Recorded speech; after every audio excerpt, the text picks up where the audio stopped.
All right, Eric, thank you very much for joining me. We are going to be talking about a very interesting setup that happened and then what decisions flow out of that setup in terms of a vintage playtest session that we had, you and I had. So this all came about. The reason we're sitting down is because another podcast, So Many Insane Plays, decided to spend 45 minutes on this interesting scenario. You and I both think it's interesting as well.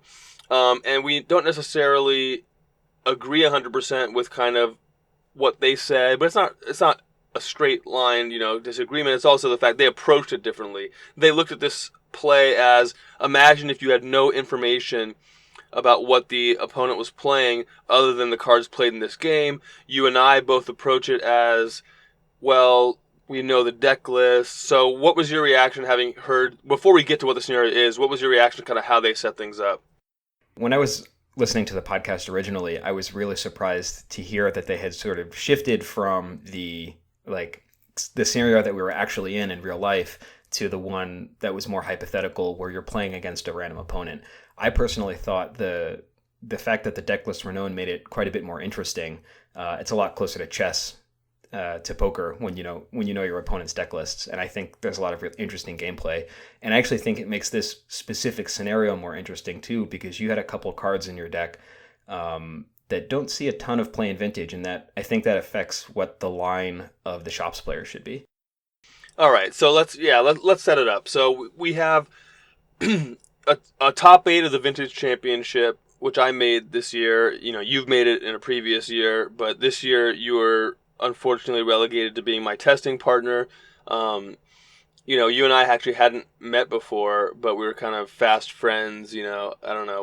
We just kind of figured out quickly that we thought about Vintage. I don't know, I want to say similarly, but I don't know. We just kind of quickly connected, and you agreed to help me test since you're a experienced shops player. My top eight matchup was going to be shops, Rich Shay's Ravager shops to be specific. So we sat down, we started testing. We played a number of game ones, we played a number of sideboarded games, trying to find the right strategies for my deck primarily.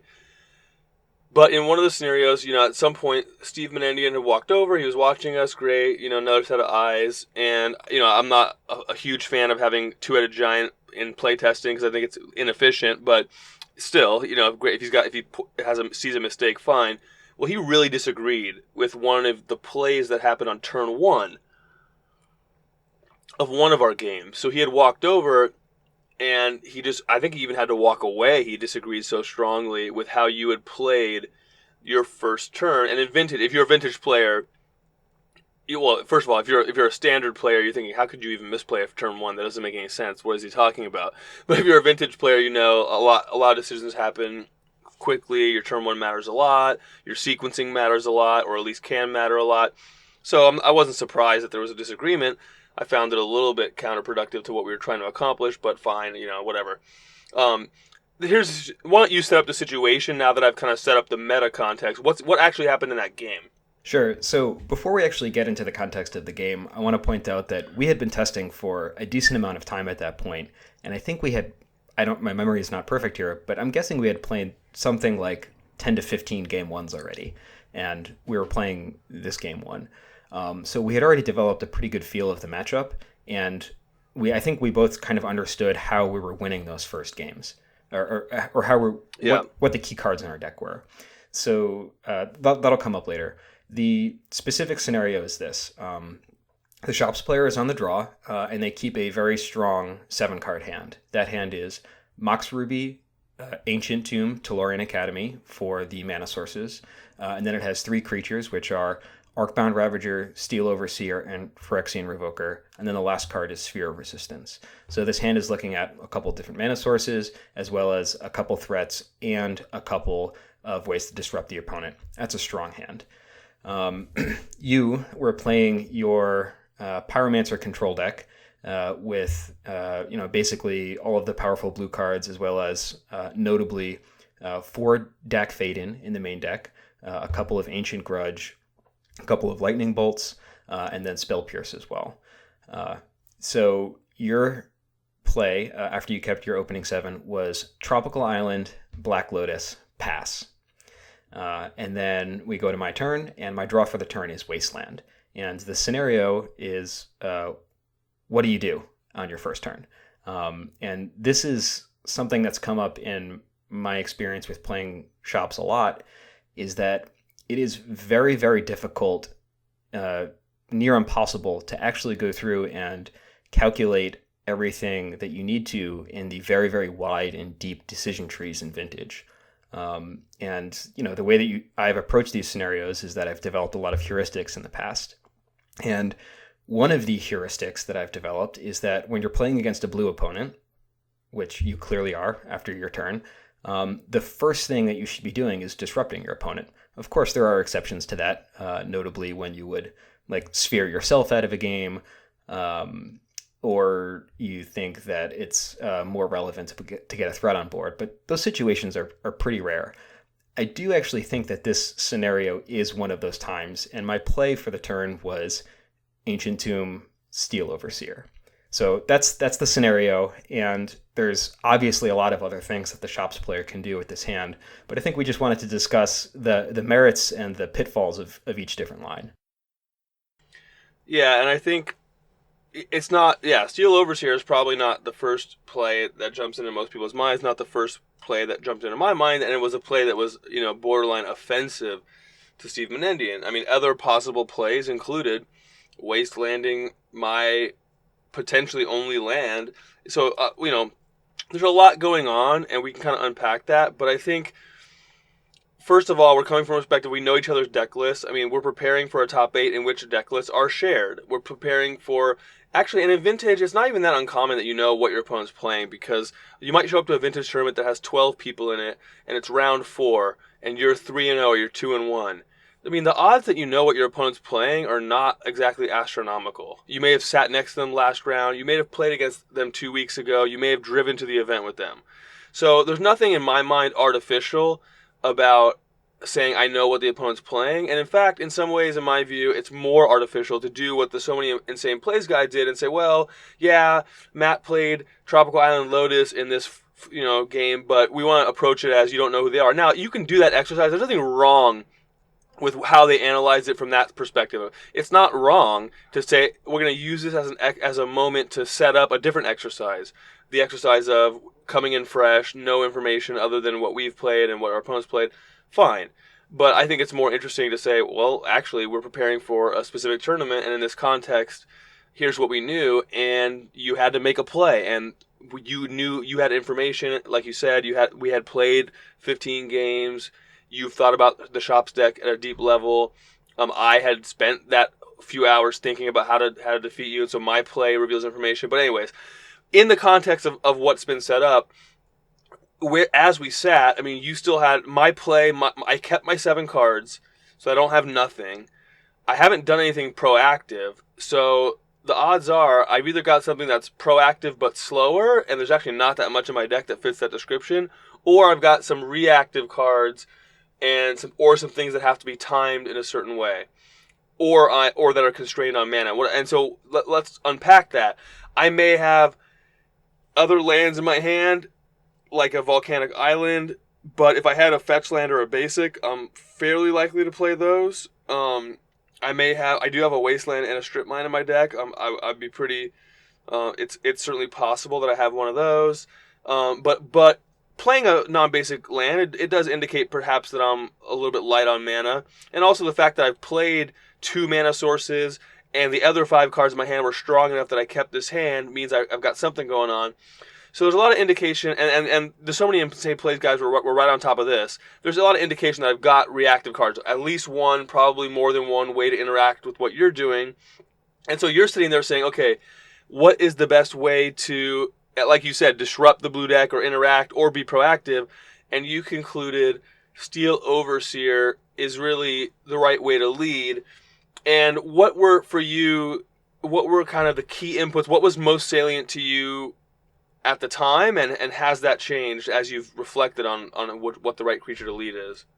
Yeah, so before we get into the actual analysis from what was going on in my head, at the time, I didn't know what the correct play was, and I still don't.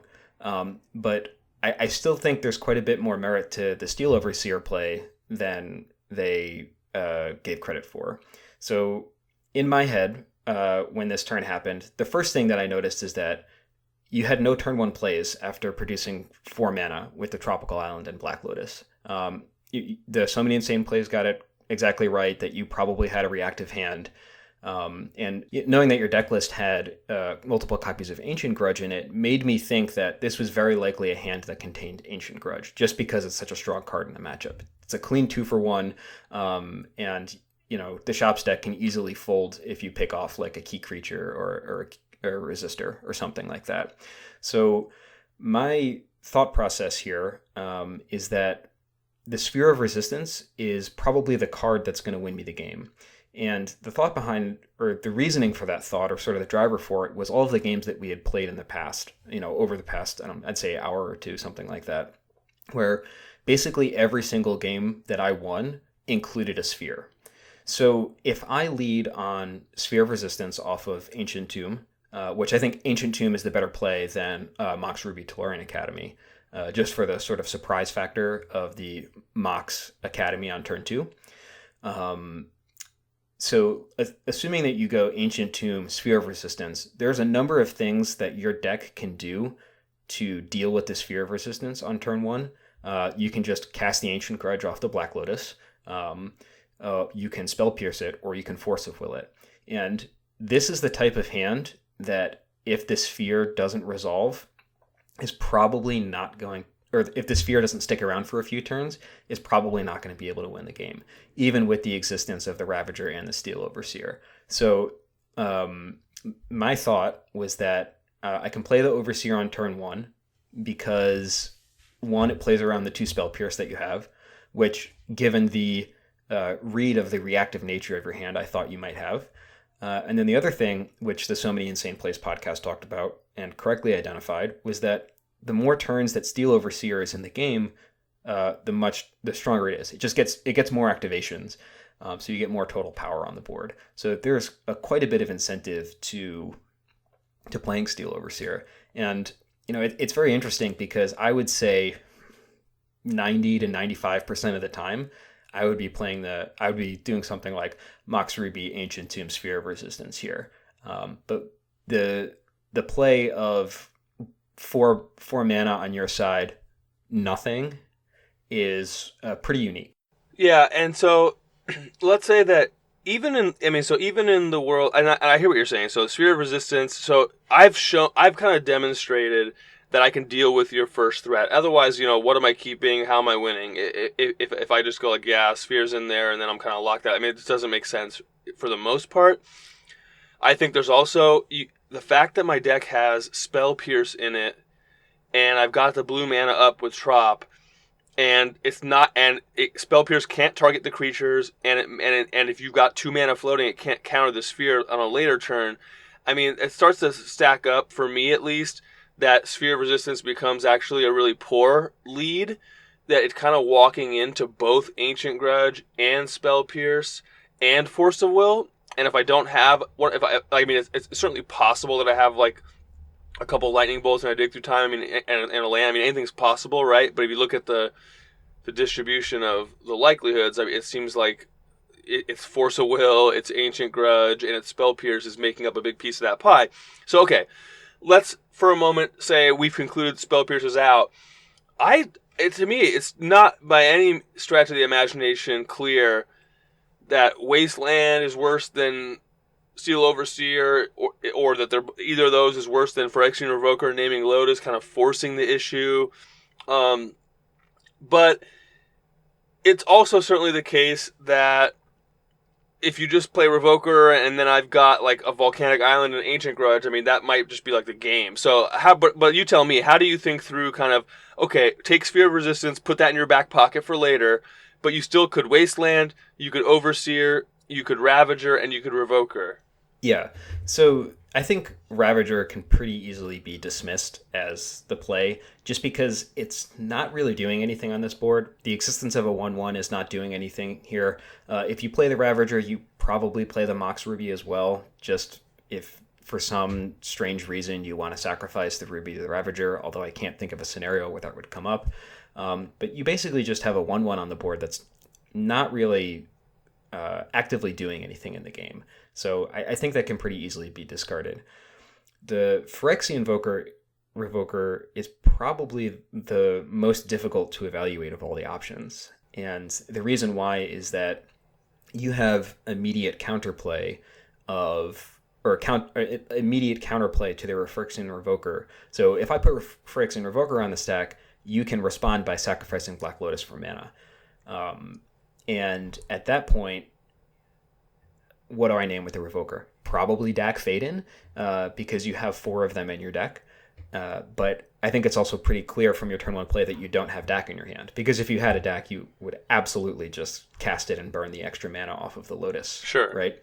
So I think the read here is that you don't have Dak in hand, and that whatever the first play that I make is getting countered or dealt with in some way. That being said, the Revoker has additional utility because if I'm setting up my game to that way I can stick a Sphere of Resistance, having an additional lock piece on top of that is very, very powerful. So I didn't want to lead with the Revoker simply because it's another piece in the game plan that I get to play later. So that was sort of my thought process behind it. And then the Wasteland is also a little bit difficult to evaluate. So your deck has a total of 6 dual lands in it, 2 Tropical Island and 4 Volcanic Island, and 6 fetch lands. I think it's pretty clear that if you had a fetch land in your hand, or one of the 2, or excuse me, it has 7 fetch lands with the Wooded Foothills. I think it's pretty clear that if you had a fetch land or one of your 2 basic lands, which were an island and a mountain, that you would have led with that instead of the Tropical Island. So I definitely smelt weakness in the basically in the stability of the mana in your hand. And Wasteland was a very, very strong consideration. But imagine that your hand does have multiple other lands in it. If your hand contains multiple other lands and I simply lead on Wasteland and then you play another land and we're in the exact same scenario, I think that's probably bad for the Shops deck. And the reason why is you're drawing to so many ultra powerful cards in your deck, like Dak Faden, like Ancient Grudge, that the longer the game goes on, I'm just going to crumble over the strength of those cards. So me winning the game quickly is good, and sort of wastelanding you to potentially almost like double time walk ourselves is not a position that I want to be in. Yeah, I would push back on that. I hear the argument. I would push back on it a little bit. I mean, the Wasteland seems pretty attractive to me. It's attractive for the get 'em factor. If you don't have another land in your hand, then I'm in a great position, of course. And if I do, you're sort of back to par. I agree. I mean, you may not be 100% back to par, but you're sort of back to par because I've demonstrated that I likely don't have, that potent Dak or Jace or whatever.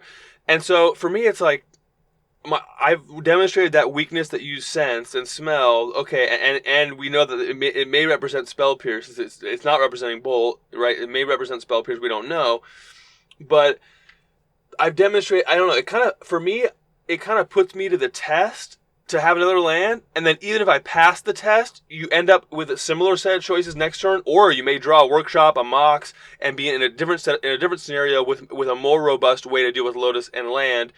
And the downside, I think, is pretty capped. So for me, having spent some time thinking about this, I actually think that Wasteland is among... I have it ahead of Steel Overseer in my stack ranking, but that may change on this call as we unpack it. But for me, I want to test my opponent. Did you keep a hand kind of relying on this one land and whatever becomes of this Lotus? What are those 5 cards, right? That are enticing to you. It may be some combination of Spell Pierce, Lightning Bolt, Snapcaster, Force of Will, but if it doesn't include another land, and if it doesn't, then that Revoker, and obviously that Revoker becomes pretty deadly if you get to just play it, and all I have on the board is a Lotus. So I don't know. What's your reaction to hearing kind of why I am feeling a pull towards Wasteland? Yeah, I definitely agree that I think Wasteland was my second choice, and as of right now, it still is. It's definitely a tough scenario, and there's this decision tree is super, super wide. So I don't know what the correct thing is, but the read that I had based on your hand was that you had recall, snap, recall in hand. So you have 3 Snapcaster Mage in your deck, and I think the fact that you didn't play something on turn 1 made it very unlikely that you were to double spell on turn 2, which meant that you probably had a strong hand in a couple. You probably had a strong hand, and that could manifest in a couple different ways, right? So it's super reactionary with something like Ancient Grudge and Spell Pierce, or you have like Snap Recall or something like that. So you're drawing an extra 6 cards. The Wasteland play is kind of tough to evaluate for me. I guess this might just be a personal playstyle thing, but I pretty rarely just like openly Wasteland on turn 1. Sort of putting my opponent to the test is not something that I do a ton. Maybe it's something that I should do more often. But the other thing was, I understand that you are a high level pro, and I didn't think that you would keep an opening 7 that would just fold to a Wasteland. So that fact alone, like knowing the strength of my opponent, influenced my decision. Just keeping sort of one-landers is not something that, or especially when they're non-basic in Eternal formats, is not something that great players do a ton. So that was sort of one of the reasons why I didn't want to play Wasteland. I just assumed you had another land in hand, probably another dual land. But I definitely see the merits of just putting your opponent to the test. And like, if the upside of me drawing a Mox would say, let me double spell next turn, or on turn 2, which would be pretty great, or a Workshop. So I have I have the other 4 Mox in. I have Lotus in my deck. That's 5. Mana Crypt. That's 6. And then 4 Workshops. So I have 10 cards in my deck. So roughly 20% of my deck. I think it's like 19, maybe 18 after you take your 8. So a pretty high percentage of cards in my deck that will let me double spell next turn. So that's pretty strong. Yeah, I think I'm not super persuaded. I mean, so first of all, I don't think like the Ancient Tomb Steel Overs here, I don't think that's beating a lot of the Ancestral Recall type of draws, right? Just like if you think about. Yeah, but nothing in my hand is beating a draw like that, I don't think. So okay, so then I want to kind of not. So then I don't want that to influence my decision tree if I'm saying that, okay, well, I put you on Ancestral, and also, by the way, I think like I'm probably Ancestraling on my turn 1 unless I have all Spell Pierce also. But Spell Pierce Ancestral is certainly possible with a Tropical Island type of opening. But if I'm just have like, I would rather have a tap Trop and 7 cards and a Lotus, I think, than the untapped mana, unless I already have a Spell Pierce, because it's pretty easy to find like Mox Dak or just keep it going with whatever, Young Pyromancer or whatever. I don't know. I feel like that's going to be a main phase Ancestral at least some of the time. So, but anyways, so setting aside Ancestral, I think that's all a long way of saying like I don't think Ancestral should really be factoring in too heavily here. I think we kind of want to say, well, if he's got that, then whatever, good luck. I'll make him show me, and that'll be that. As far as like, yeah, like it's interesting that you said, well, am I really going to keep a hand that just like plays a Trop, says go, and then dies when that Trop gets wastelanded? I do think that's fair. That is a fair point. That it's possible, but again, I mean, it should be discounted, and it should be discounted in proportion to how strong our opponent is. I won't say that I'm the best player in the world, but I'm also, it's not my first game of Vintage either, so it makes some sense to discount accordingly, like you said. I don't think it's incorrect to say that you were probably the best Magic player in the room at that event, but that's not really relevant. But I understand what you're saying.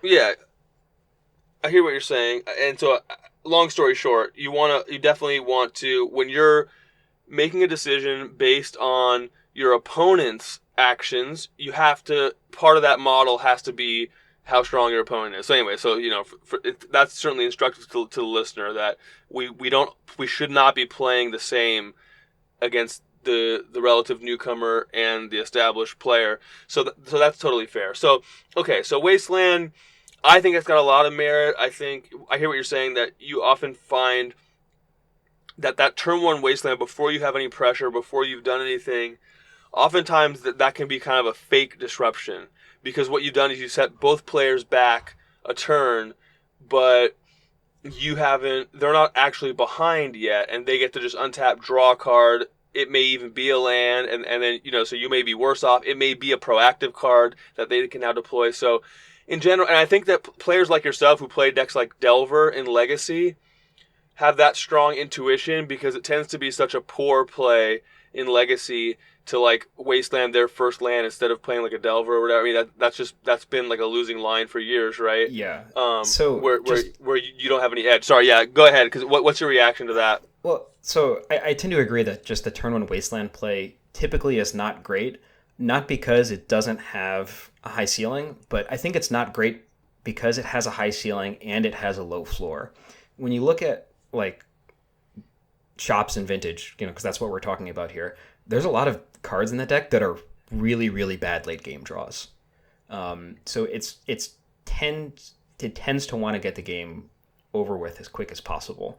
So the upside or the ceiling of the wasteland play is that you don't have another land in your hand, and then I just steamroll you for the next 3 or 4 turns, and then we kind of have a nom game.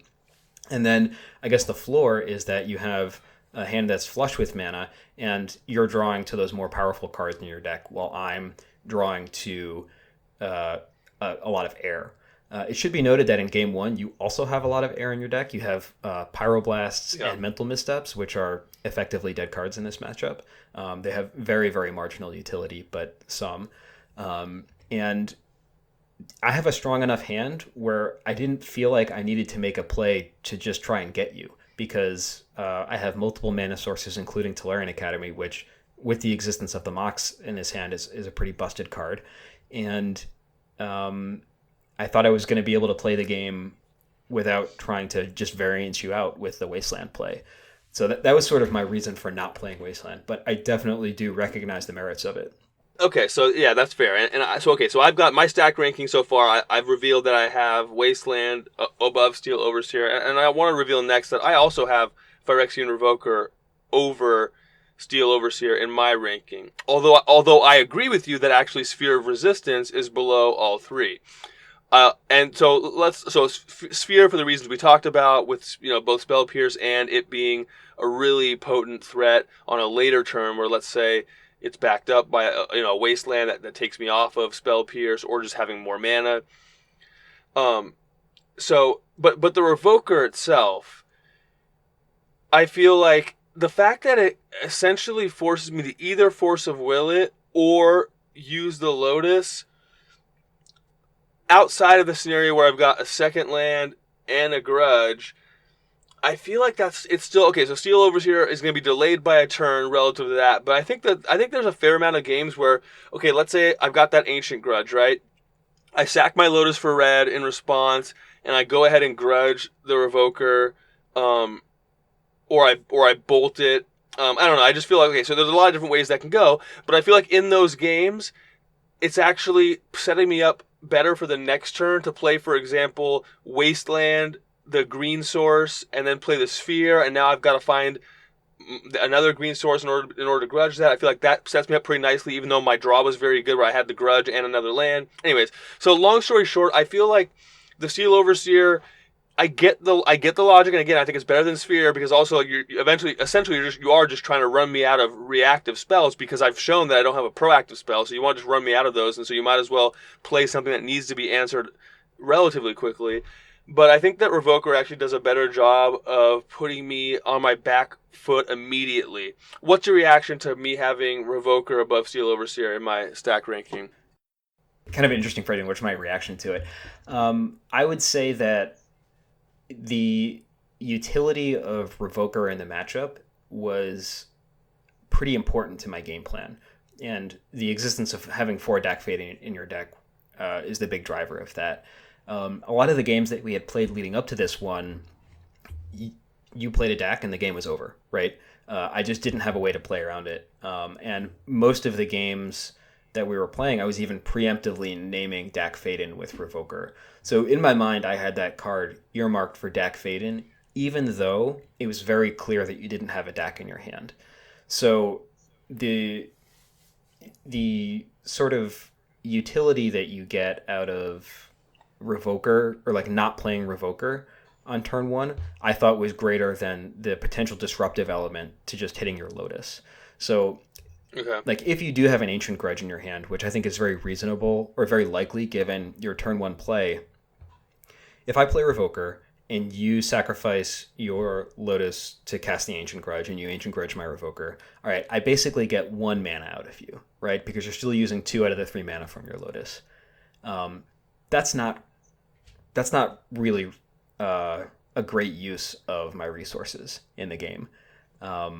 It does, I think, make my Wasteland a little bit stronger because now you only have 1 mana source on the field, and I get to Wasteland you and probably, I don't know, assuming you don't do anything relevant on turn 2. Let's say that I make the Revoker play, you make the Ancient Grudge play, and um, you basically just like, let's say that you play a Volcanic Island and pass back to me. At that point, I have a good hand, and let's say I draw an irrelevant card. I mean, wastelanding your tropical island and then playing Sphere of Resistance is quite good. So I don't know. In that specific scenario, the Revoker play is fantastic. Yeah, and I think so. In my view, that play comes up enough that I think it's pretty decent. But then, I think on the flip side though, maybe if I do have those resources, I just say, okay, Revoker my Lotus, go ahead, play a land, go, and then I'll eventually I'll just grudge it or bolt it and get it out of there. But I just think that Steel Overseer doesn't really give you that much of a leg up. I still kind of get to do the same thing, land, go, and then I still have that same bolt or that same grudge, and now you try to, let's say now you untap with Steel Overseer. What's your plan? So let's just quickly step through that. I mean, we don't want this to take forever, but stepping through. Okay, you play Steel Overseer. I untap. I play Volcanic Island, and I say go. And you draw, let's say, another Ancient Tomb. What do you do? So if you went Volcanic Island, pass, and I draw an Ancient Tomb, which is basically a blank card, I have a couple different lines that I could take. Obviously, I have multiple because I'm able to double, potentially even triple spell this turn. I would lead off with Mox, which I assume that you wouldn't react to in any way, Yeah. which means I have 2 artifacts on the battlefield. At that point, I would probably play. I would probably play Phyrexian Revoker, naming Lotus, putting 3 artifacts on the battlefield, and then depending on what you did, I would change my play from there.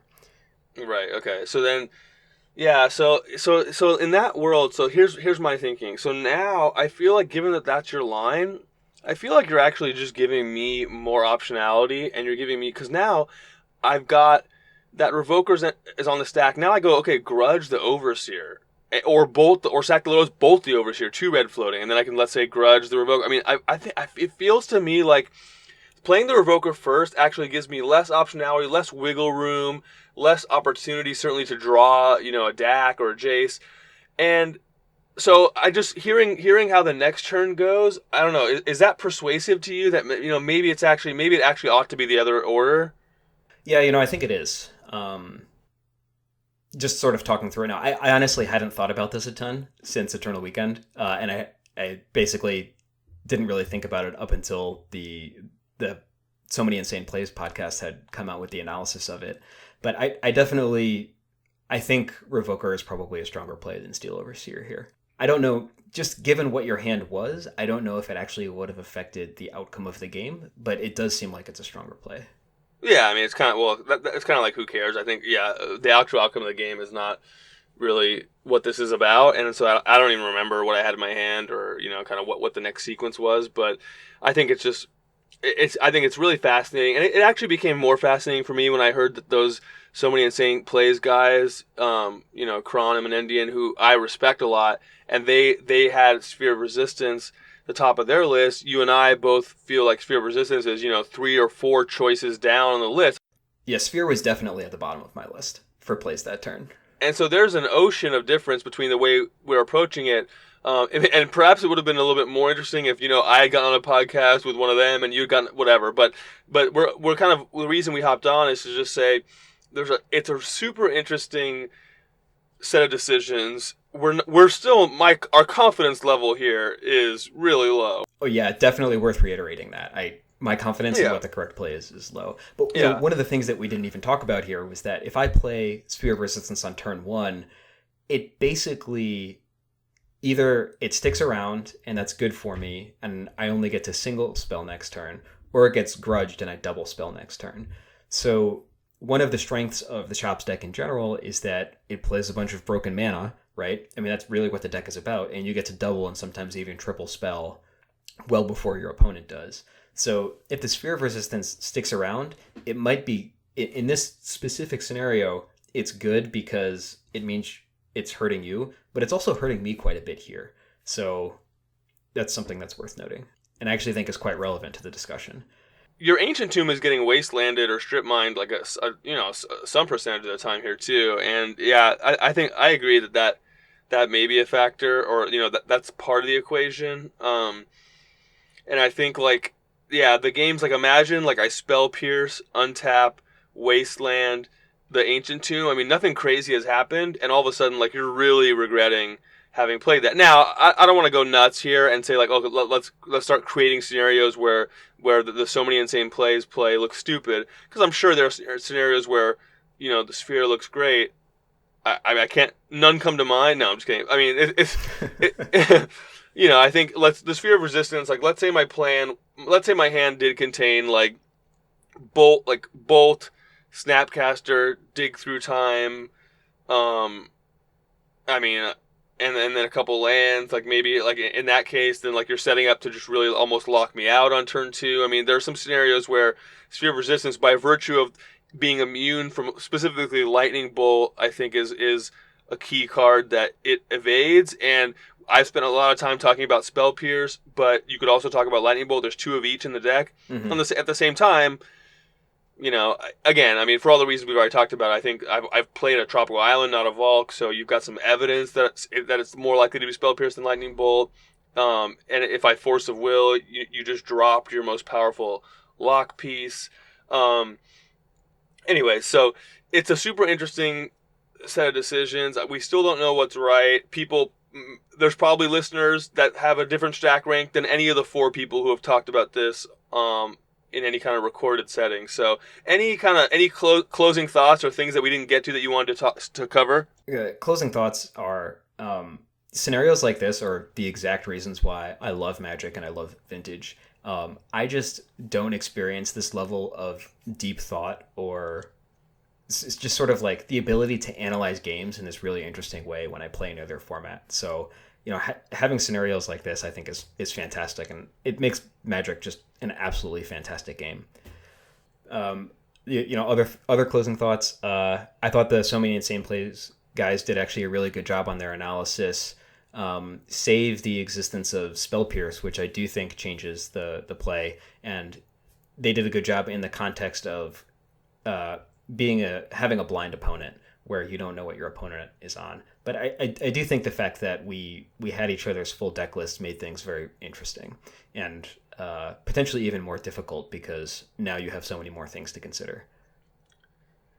Yeah, absolutely. So I'll echo that. This is what makes Vintage great. It's what makes Magic great. You can play it. You can pick it up and go light and play a game that takes 5 minutes and have a good time and just not think about it, or have a beer and play a game. Or you can do this. Something can haunt you on the plane ride home, and you think about, wow, could I have sequenced that differently? Like, could I have had an extra mana that turn? I mean, it's just super interesting to think about, and I'm glad that it was interesting enough to other folks who weren't even playing the game that Steve felt motivated to cover this at a later time. It then got us re-interested in it. So this is great. Hope that folks listening also found it interesting. And again, and if you're not familiar with Vintage, I don't think this stuff is that rare. I think you play these really powerful cards that do powerful things, and you've only got a couple of turns to either squeeze out from something or to lock somebody. I mean, this is what makes it fun, and so if you pick up, try it out on Magic Online is my recommendation if you're not familiar with it. But anyways, if you are, these situations won't be unfamiliar to you. It's just not that rare. I agree. Right now, Magic Online is, I think, probably the cheapest it's been in a very, very long time. So it's a great time to get into Vintage. Honestly, it's not that expensive anyway. I think you can buy Vintage decks online for the price of some decks in Standard, which is a pretty insane statistic. But just to close out, so what is the order? What is the ranking of the four different possible plays that you had? I think you were able to piece it together from the rest of the conversation, but can you put it all in one place for everyone?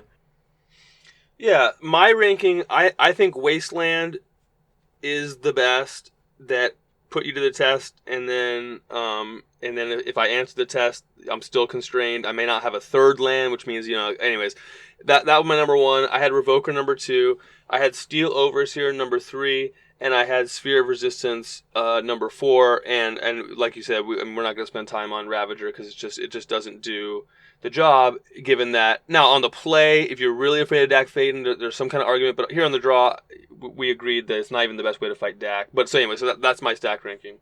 And where would you land right now as you sit at the end of the call? So, based off of what I heard on the So Many Insane Plays podcast and just having the discussion with you, and honestly, I thought about it a lot today. I had a lot of mental energy to devote to it. I think I would actually put Revoker as number one, Steel Overseer as number two, Wasteland as number three, and Sphere at number four. So for both of us, Sphere was clearly the number four, and then I had just Revoker over Wasteland for you, and then Steel Overseer over Wasteland as well. All right. Well, I cannot say again. I can't say that I'm convinced you're wrong or whatever. This is one of those things that's just fun to talk about. We've got 2 podcasts to go or 3 to do the round robin where everybody gets. We'll have to just keep going now. But this is super fun. So thanks, and appreciate you helping me test for that top 8. Even though Rich beat my brains in about 5 minutes or so in the actual top 8 match, it didn't help me, but I didn't play that match all that well anyway, so maybe I should have played even more practice. Honestly, I'd love to hear what other people think about this. Tell us what your rankings are and why. I think this is just, I'm going to use the word beautiful because I don't even know if there is a correct answer here. How do you define correct? Like all of these sorts of things. I think this is just a fantastically interesting scenario, and I want to hear what other people think about it. Yeah, eventually we'll be able to aim, Stockfish 9 or Alpha 0 at this problem, but not yet. I can't wait until that those sort of resources get devoted to Magic. Every couple of years, or I don't know, maybe it's like every decade or something like that, IBM does this big, not publicity stunt, but this big public showing of their newest technology. And a long time ago, it was Deep Blue, where they beat Garry Kasparov. And a couple of years ago, they had Watson that played Jeopardy. And I would love to see something like that for Magic. Not as accessible to the public, but I think Magic is so much more complicated than both of those things from a computational perspective. I would be really, really interesting to see what happens. Likewise, and so a topic that maybe we'll cover at a later time. But you and I are both fascinated by that, and things will eventually get there. Check out, there's another podcast actually, the Manalakos podcast, which is called All Things Considered. They have Tom Gwevin on there, and Tom Gwevin talks about the future of kind of AI and Magic. So anyways, quick plug for that, part of the old school community. All right, let's hop off. Thanks again. I appreciate it, and thanks for listening. Yeah, this was fun, man. Thank you.